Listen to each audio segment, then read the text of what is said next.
Navier, a woman hailing from the prestigious Trovy family, known for producing numerous empresses throughout history, found herself in an arranged marriage with the crown prince Sovieshu, selected by the former emperor. Despite the political nature of their union, Navier and Sovieshu had shared a close bond since childhood, spending their youth playing together and discussing the future of their kingdom. As the story unfolds, we find Navier standing regally in a striking red gown adorned with a crown, her arms crossed and an impassive expression on her face. In a surprising turn of events, she declares her acceptance of a divorce, causing a stir among the gathered nobles. The room buzzes with murmurs and objections, but one person remains conspicuously unaffected: Rashta, the silver-haired girl renowned as the emperor's lover. While feigning nervousness, Rashta can't conceal the smirk that plays on her lips. Catching Navier's gaze, she pretends to be shocked, glancing at Sovieshu, who appears troubled by the unfolding situation. When the priest questions Navier about her decision, she maintains her determination, affirming her acceptance of the divorce. A visible sigh of relief escapes Sovieshu,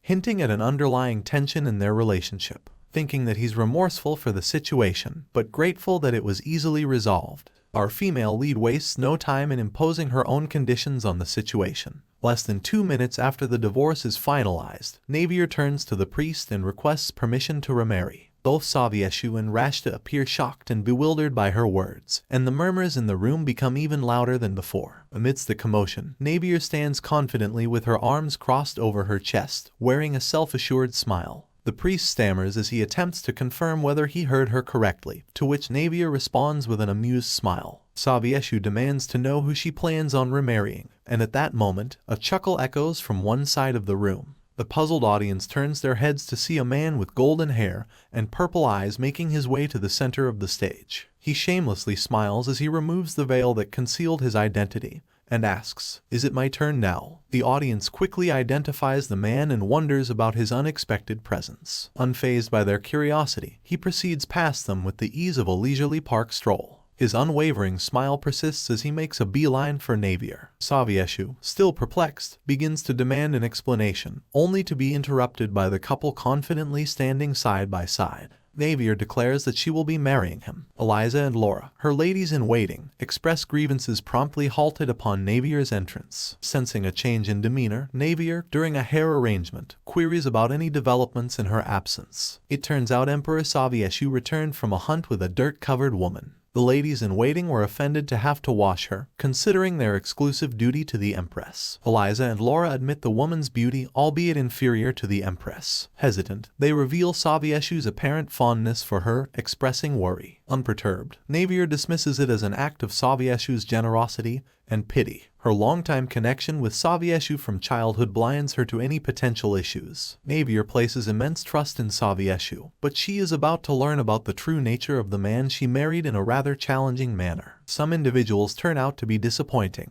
Driven by curiosity, Navier decides to broach the subject one evening during dinner with the emperor, casually inquiring about the rumors surrounding a girl he rescued. Sovieshu attempts to evade the question, but Navier, persistent in seeking the truth, refuses to let it go. His discomfort becomes evident when he hesitates to respond, and sensing Navier's confusion, he advises her not to push for an answer, steering the conversation away from the topic. Navier, respecting his wishes, drops the matter, though she senses his irritation. Alone in her room, she vents her frustration, finding solace in the company of her ladies-in-waiting. The emperor had informed her that the rescued girl was not a slave but had been caught in a hunting trap, instructing Navier never to raise the issue again. Both Laura and Eliza, her companions, express anger, with Laura particularly incensed, speculating about a possible affair. She questions the emperor's motives, pondering why he is so reticent about the rescue if it was solely an act of kindness. Eliza, serving as a voice of reason, convinces Laura to leave and attempts to reassure Navier, explaining that Sovieshu is likely concerned for the girl,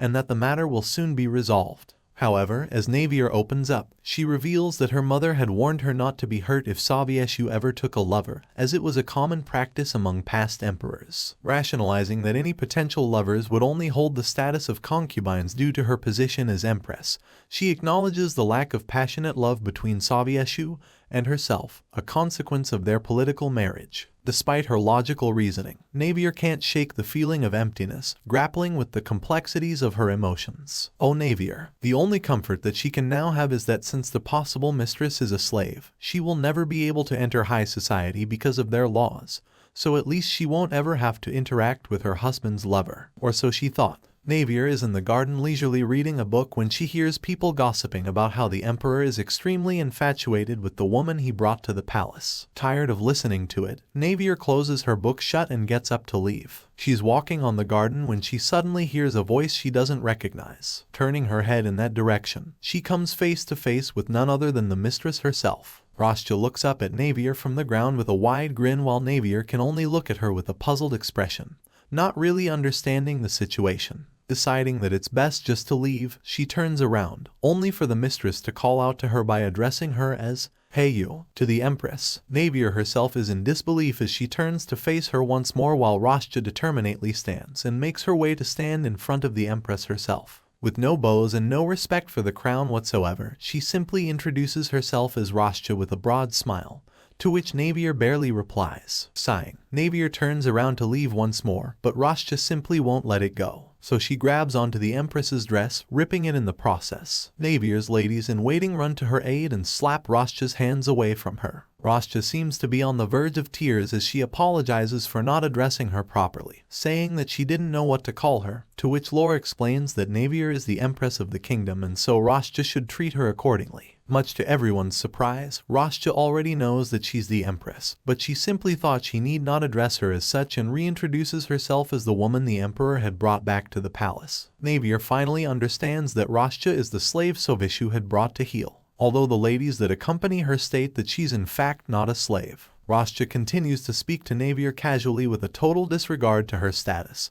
saying that they are going to be seeing each other a lot more often now, so she wanted to meet her. Navier is incredulous at all of the things the girl is spouting and tells Rashta to call her Your Majesty when she asks, but Rashta seems to be taken aback by it. Navier attempts to leave once more, but Rashta still tries to grab at her, for which Lore slaps her hand once more, questioning her disrespectful attitude and calling her filthy. Just as Lore is slapping Rashta's hand away, none other than the Emperor himself appears and he literally dashes past his own Empress without so much as acknowledging her to comfort a crying Rashta. Navier can't help but have a strange feeling as she looks at the scene and clutches at her chest, but tries to disregard it and leaves. Sobiyasu, however, calls out to her, telling her to leave her lady-in-waiting behind. Lore trembles as she fears what the Emperor will do to her, but Navier stands in front of her and blatantly refuses, knowing that if the Emperor punishes her, who has a high status for speaking that way to a woman, who isn't even an official concubine yet, it will humiliate both Lore and herself. Sobiyasu is adamant to let the issue go, stating that she is his subject before her lady-in-waiting and ordering the guards to lock her up for 3 days. While Lore can only continue to tremble, Rashta lets out a small laugh that no one else can hear. She actually laughs while shedding her crocodile tears. Navier still defends her lady-in-waiting, telling the Emperor he's going overboard.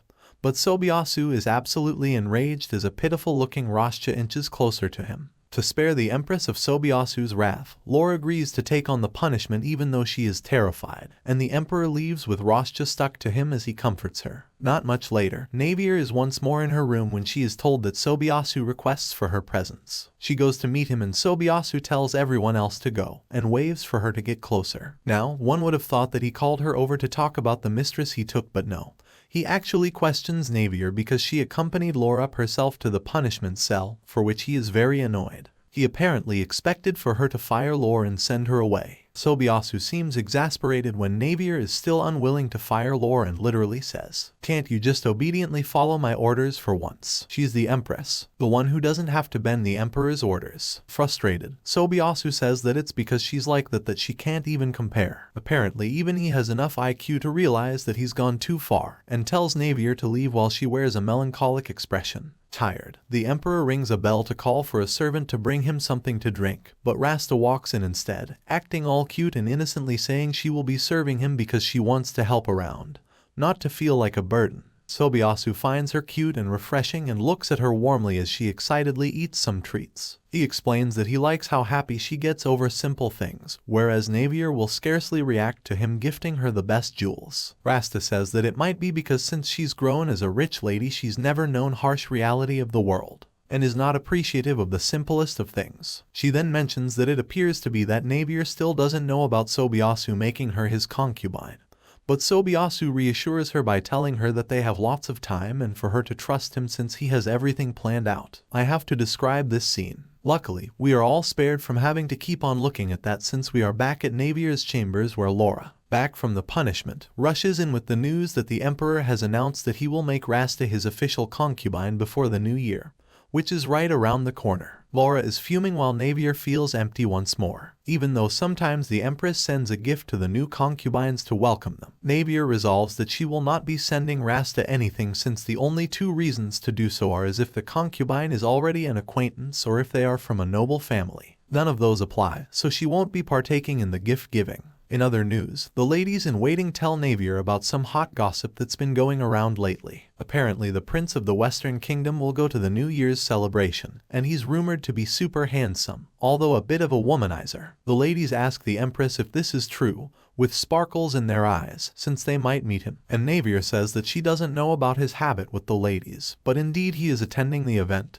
which as Empress she is busy coordinating. Navier is about to take a sip of her tea when a footman tells her that Rashta is outside her door waiting to meet with her. She clenches her teacup, thinking that she doesn't want to meet her, but is still polite and tells them to let her in. In walks Rashta, and with an expressionless face that's been trained not to show her negative emotions, Navier congratulates her on officially becoming a concubine to the Emperor. Rashta seems elated by the congratulations. She says that she's there because the two of them are like sisters now. One of Navier's ladies-in-waiting literally chokes on her tea when she hears this, while Navier herself is in complete disbelief. Rashta even goes as far to say that they are like sisters because they share the same husband, to which not even Navier can hide her utterly dissatisfied and stunned expression. Her patience reaches its limit and whatever polite cordiality she was showing Rashta is thrown out the window as Navier resolutely says no. Of course, Rashta starts to once again rely on her only weapon, pity, and she starts getting ulterior as she victimizes herself, asking if she doesn't want to call her sister because she doesn't like her. Navier is firm in stating that they are not sisters of any sort and tells her to get out. Set some clear boundaries because this girl will clearly not respect any of the ones set by common sense. Rashta then complains about the whole situation with her newly assigned tutor,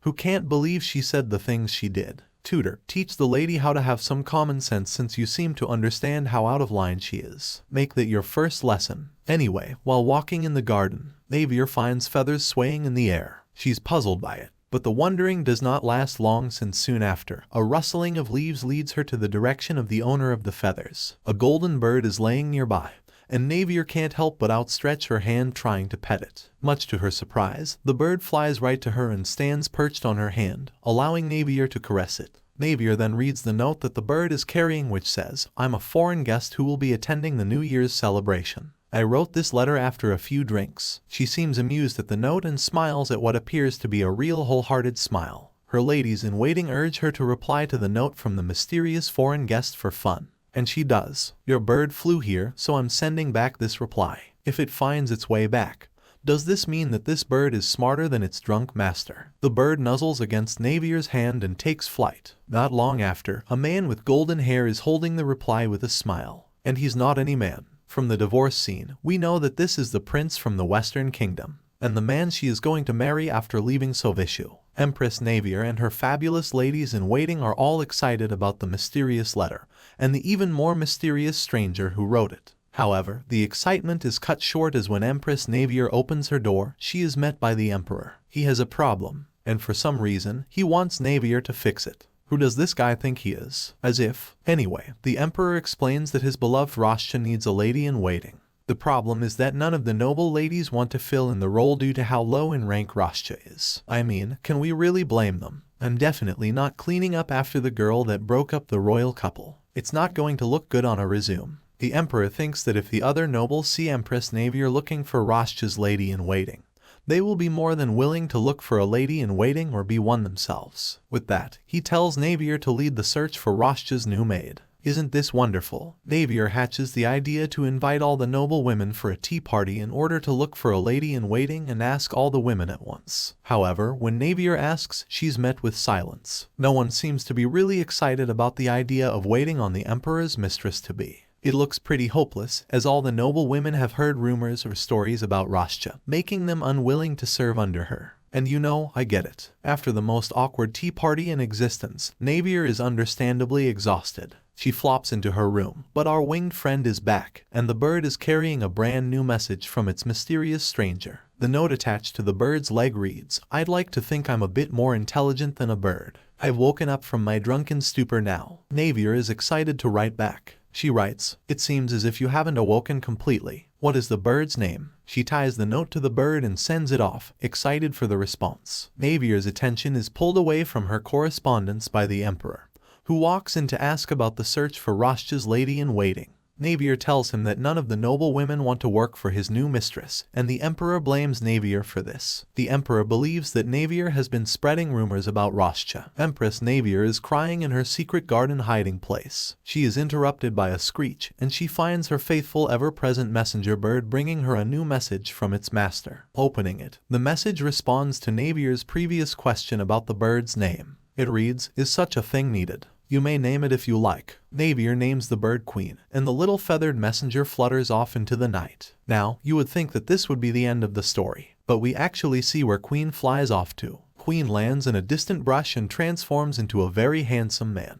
It is revealed that Queen is actually Henry, the first in line to the Western Kingdom. As he is scolded by his attendant for getting distracted once again, the attention is put back on Navier. Her secret garden has been invaded by Rashta, who is still begging to become friends with the Empress. Navier is less than impressed. I mean, who wouldn't be? She explains that Rashta can be friends with the next mistress that the emperor will inevitably bring in to replace Rashta. And Rashta, for what may be the 7,000th time in the series, cries to the emperor. The emperor confronts Navier on Rashta's behalf and leaves his ex-wife alone, sad and confused. It's time for the New Year's ceremony, and Navier is less than excited. As she prepares herself, Navier is once again visited by Queen, her bird friend. Queen brings a note attached, agreeing to the name Queen, but also informing the Empress that he is in fact a boy bird. It's kind of cute that Queen is really just relaying messages to Navier from himself, without really being himself. It's like a game of telephone. Anyway, Navier has the pleasure of greeting a very important royal at the New Year's ceremony.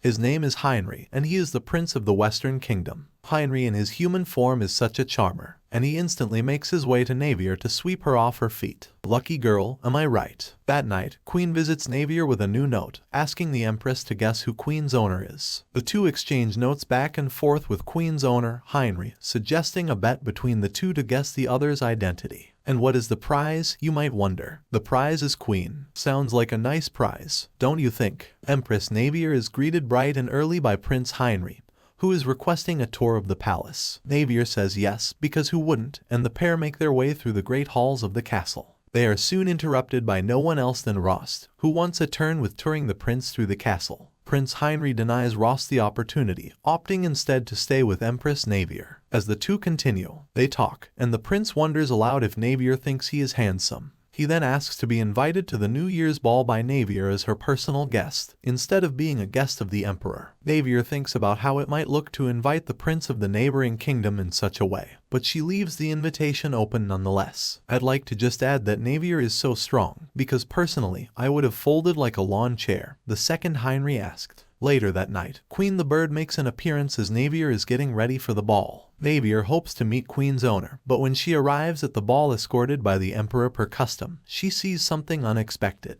The Empress sees Rost in the middle of the rest of the guests. Sovieshu wastes no time in ditching Navier for Rost, who is enjoying the spotlight and the emperor's attention at the New Year's ball. Meanwhile, Prince Henry is stealing hearts from everyone around him. People try to guess what the heir to the Western Kingdom wants from the ball. Maybe an affair, or perhaps even an engagement. Whatever the reason, Henry's presence is making waves at the ball, and who could blame them? He's so pretty. As people wonder about Henry, Sovieshu takes his first dance with his mistress Rost. Since no one but an emperor can ask the Empress to dance the first dance of the evening, Navier prepares herself for a very lonely night. That's why she and everyone else in the room is shocked when Henry asks her for the first dance of the night. The two dance beautifully, talking about the things each has heard about one another, and promising each other not to believe the rumors that spread around court. Navier teases that Henry's reputation as a Casanova might be true, but the pair is soon interrupted by Rost, who is once again butting in. She wants to dance with Henry,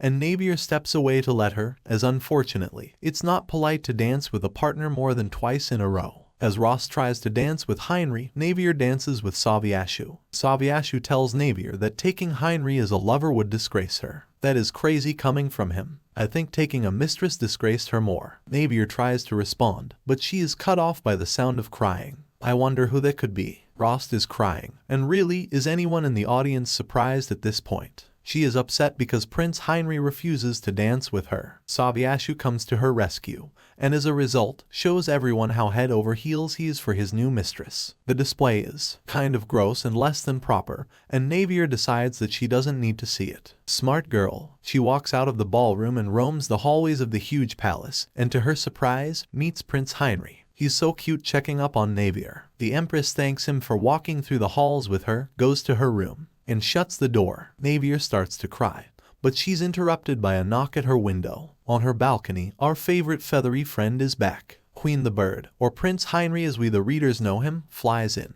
and Navier is happy to see him. As Navier hugs the bird, a knock at the door grabs her attention. A countess tells the Empress that a noblewoman, Viscountess Verdi, doesn't want to be Navier's lady-in-waiting anymore. The next day, we see why Verdi doesn't want to work for Navier anymore. The reason: Rost has taken Verdi as her own lady-in-waiting, and Navier sees them both as she is outside gossiping with friends. Navier learns that the palace is finding out about Prince Heinrich exchanging letters with an anonymous pen pal. Sound familiar? Navier's ladies put it together that the anonymous pen pal was the Empress, but Navier wants to remain anonymous in order to remain genuine friends with the prince. Meanwhile, the gossip has reached our favorite person, Rost. Verdi reveals to Rost that she thinks the anonymous pen pal is the Empress. Rost decides that it would be fun to pull a prank with Verdi, since Verdi tells Rost that she knows what the letters were about. On the third day of the New Year's ceremony, Rost sends one of her servants with the info about the letters to Prince Heinrich,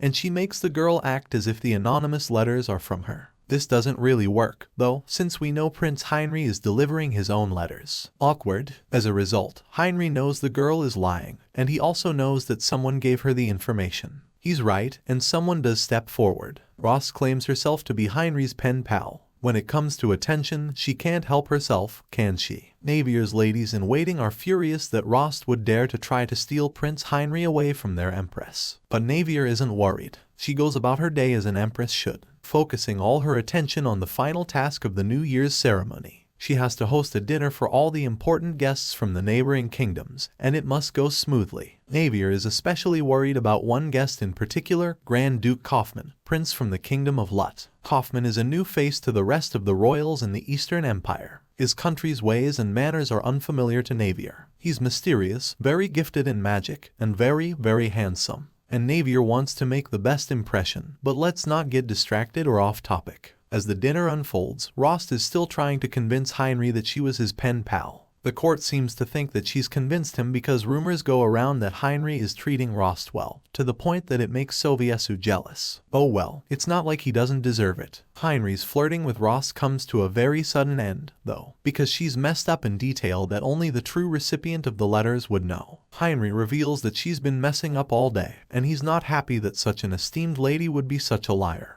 We aren't happy either, Heinrich. Not surprised and not happy. Sovieshu doesn't like that Rost is finally being called out, and he warns Prince Heinrich to show some respect to his mistress. The two men butt heads, making the dinner awkward and not impressing anyone, including Grand Duke Kaufman, much to Navier's worry. Then, for what may be the 2000th time since the New Year's ceremony started, Roch just starts to cry. She says that Prince Heinrich simply hates her for not being a royal woman. Sovieshu gets even angrier and challenges Heinrich to a duel. Heinrich accepts and Empress Navier calls off the dinner and stops Prince Heinrich and the Emperor from fighting over Roch's lies. As Navier leaves the dining room, Roch decides to tag along. Taking the opportunity, Navier confronts Roch on even more of her lies. She asks Roch why she's been telling everyone Navier is sending her gifts. Roch doesn't give a straight answer, which is no surprise to any of us. She instead asks Navier if she's still upset over the letter incident, revealing to Navier that Roch knows Prince Heinrich has been writing to the Empress all along. As Sovieshu and Prince Heinrich pass the two women, Roch starts crying, which pulls the Emperor's attention to the conversation. Sovieshu accuses Navier of being vicious and petty, but our girl Navier doesn't take that lightly. She tells Sovieshu not to use her name, as it was Sovieshu who really sent the gifts to Rach while using Navier's name. Prince Heinrich is impressed with this empowered side of the Empress, and he volunteers to correct Sovieshu's mistake and to tell everyone that Sovieshu is the one behind the gifts. Sovieshu doesn't like how this sounds, and it looks like he and Prince Heinrich are about to fight again. But suddenly, a blue-haired servant rushes up to Prince Heinrich and pulls him away. The servant is Prince Heinrich's attendant, and he's mad that Prince Heinrich is making such a show of himself and angering the emperor. He tells the prince that his spying won't be very effective if he continues to be so bold, but Prince Heinrich doesn't want to listen. He opts instead to turn his attendant into a bird, just like how Prince Heinrich turns into a bird. He gives him a note addressed to someone named Ergi, and he promises to stay out of trouble. Later, Navier and her ladies-in-waiting are interrupted during tea by our beautiful bird queen.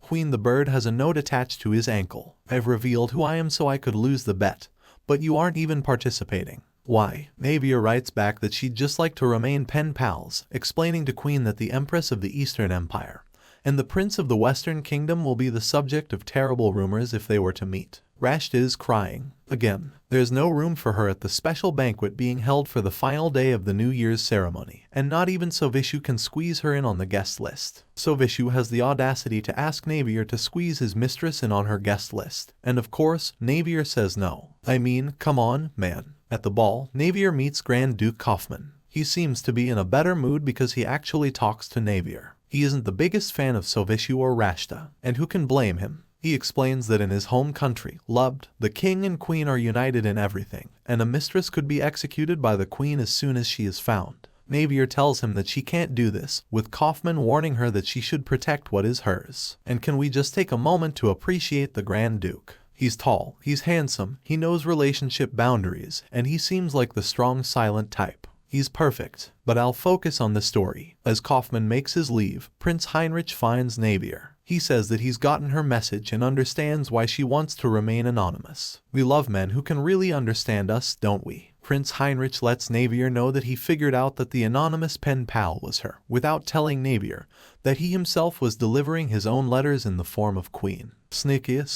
Navier and Prince Heinrich have a little moment where they really connect. Prince Heinrich explains that his position comes with loneliness, as he can't really trust anyone as a close friend. Navier feels the same way, and is honestly surprised that someone known as a Casanova can be so deep and thoughtful. The pair agree to remain friends, but only in secret. Meanwhile, our favorite character, Rashta, has managed to worm her way into the banquet. She's soaking in everyone's attention, and she's focused on how beautiful she is and how her beauty is almost a curse. She's so modest. Her thoughts get interrupted, however, because Rashta spots a mysterious man across the banquet hall. She drops her drink in surprise and fear. Who is this mystery man? Viscount Lachu is our mystery man. He is the lord of the house that Rashta ran from back when she was a slave, and he's just as surprised to see her as she is to see him. He lets everyone know that she used to be a slave, since Emperor Sovieshu isn't around to stop him. Navier has had it with all the nonsense around Rashta, and she tells Sovieshu that she wants to be done with the subject. Sovieshu accuses Navier of inviting Viscount Lachu on purpose in order to sabotage his union with Rashta and to make her look bad in front of everyone in high society. The audacity is outstanding, to say the least. Of course, Navier denies she did this because she isn't crazy. Navier says that she would have no way of knowing if the Viscount knew Rashta or if he would come, and leaves the Emperor there. On her way out, Navier runs into Prince Heinrich. He checks on Navier,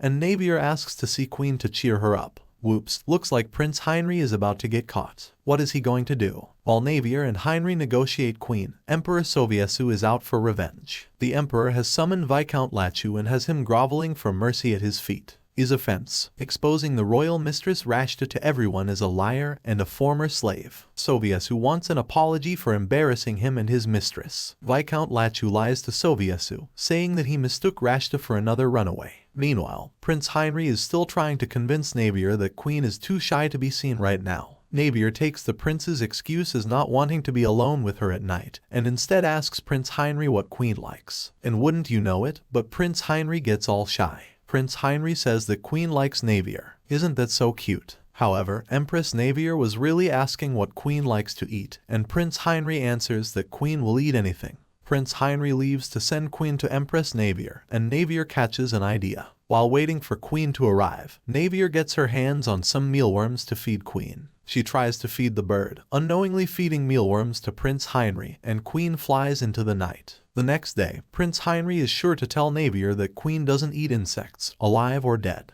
As Prince Heinrich and Navier discuss Queen's diet, Rashta is breaking down about her encounter with Viscount Lachou. She's nervous about what people think of her, as being a mistress to the Emperor finally paints her in a good light, which is so much different than being a slave. I just want to say, that's a valid reason to want to remain a mistress. I wish she would go about it a different way.